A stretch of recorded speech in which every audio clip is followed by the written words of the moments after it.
Now I will explain about the forecasting of sales for the next 3 months and 6 months. So first I have to use a line chart in x-axis. I have to drag the date,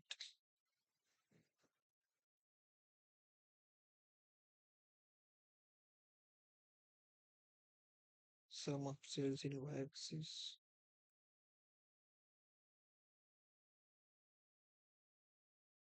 Now I will go to analytics, then forecast,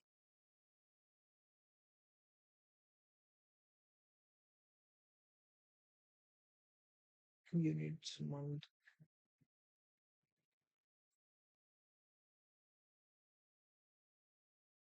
Yeah, so it's give the 3 month forecasting.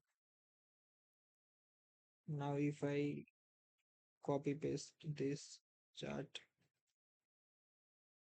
again go to analytics, then I will select 6, so it will count for the 6 months.